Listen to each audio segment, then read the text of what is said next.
Hello, hello, hello. We are moving on in our video series about where did you go and who are you? And we started yesterday with this jar and we filled it up with our traumas of life, perhaps a very high ACE score if you're familiar with that. We filled it up with roles, we filled it up with events and circumstances, beliefs and stories, and lots of emotions. So now what? We've got this jar. We're not as clear and as pristine as we believe we are. We've got this jar. Now what? What's the next steps? I'm Angela Miller, and I am an emotional health coach, and I help people master their emotions so that they can feel and heal so that they can ultimately find the freedom they deserve. If you like this video, please hit subscribe below. All right, so in this jar, we've got all this negative stuff, okay? And our mind is really focused in on that. Our ego is focused in on that. That's our job. The job of the ego is to keep us in a survival mode. And so it does that by remembering all of this stuff to keep us safe, okay? So what happens when we have all of this kind of junk in our jar is that that's what we're focusing on. We're focusing on all of these negative things. We're identifying with all these negative things, and that makes us forget who we really are. All right? We're not focusing on the water that is clear here and all of these positive traits that we bring to the table. Instead, all we're seeing is these labels. All we're seeing is these roles that we have to hold down. All we're seeing is these old traumas and these old stories. So the first step that we need to do is start to unpack this. Now, when I started this work, this particular work I was guided to after I got remarried from a pretty bad, had a pretty bad divorce before that, got remarried, and I started to notice that some of our arguments, there was a pattern there. There were things there that I was like, you know what, that is happening again. And maybe it's not him. And I really started to introspectively look inside and figure out, maybe this is me. All right.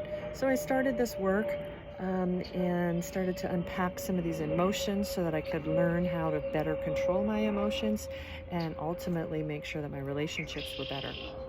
So I started with tearing down the emotions, looking at the emotions, identifying the emotions, and also looking at these labels and these roles.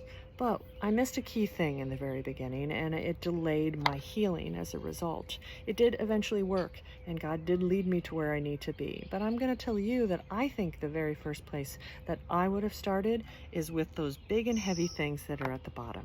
Okay, so I'm going to dip my hand in here, all right, and so we're going to displace some water. All right, but I'm going to go to the very bottom one. Okay, well, you know what? No, I'm not. I'm going to go to this one. Okay, so for me, this would have represented, could have represented my divorce. Okay, so if I had moved on, if I hadn't done any healing, if I had just glossed over it, then we could reasonably say that I still have grief and all sorts of things related to my divorce within me.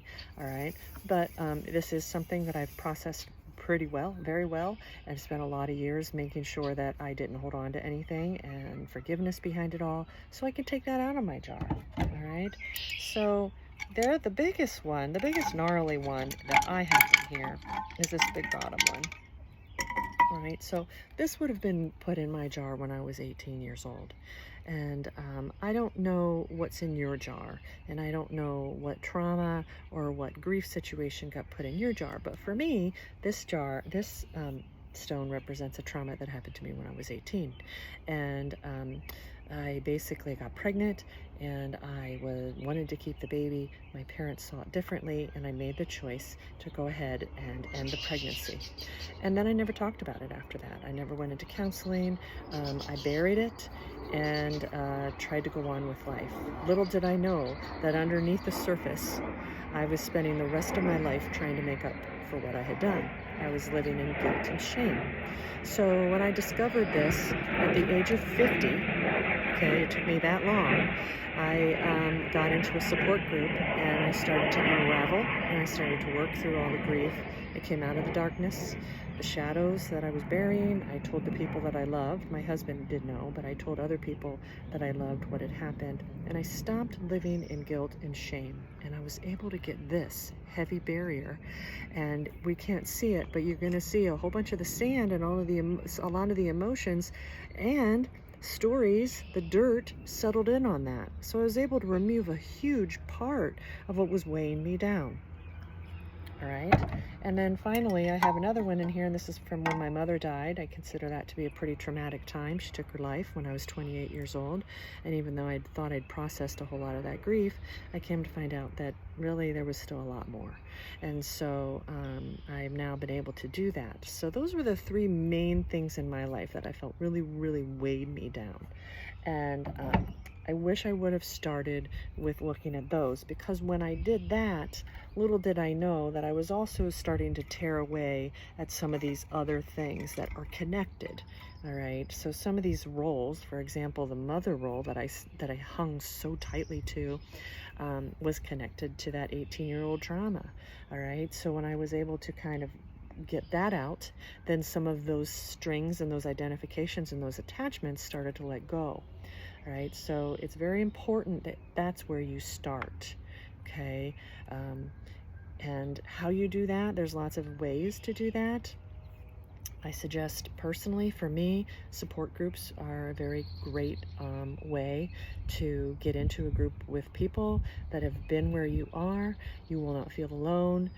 You will start off a little scared, and it's hard to be vulnerable, but one of the best ways to heal grief is not alone.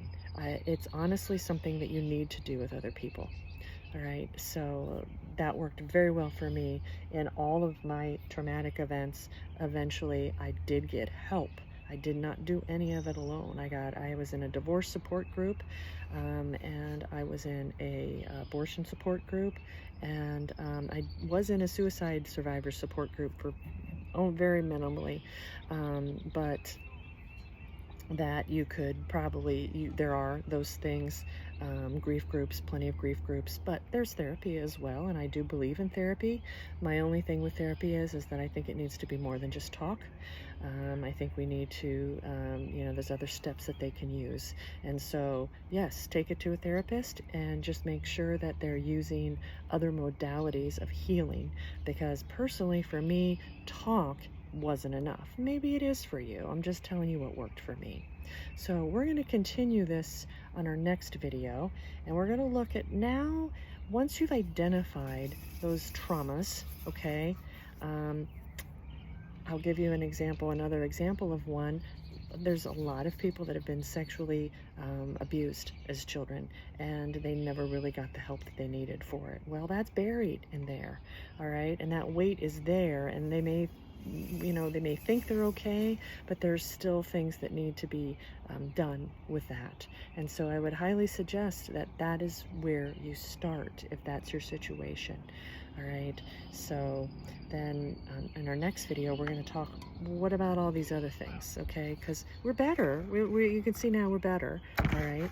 And we've lost some muck, all right? But I still see a lot of dirt at the bottom here, so there's a lot of beliefs and stories that are bottom. I still see a lot of emotions. I still see roles. I still see events. So there's a lot more to sift through, and of course, these ugly labels. So what do we do to get rid of those? We'll talk more about that in our next video. If there's anything you'd like to share, please comment in the YouTube below. Thanks for listening, you guys.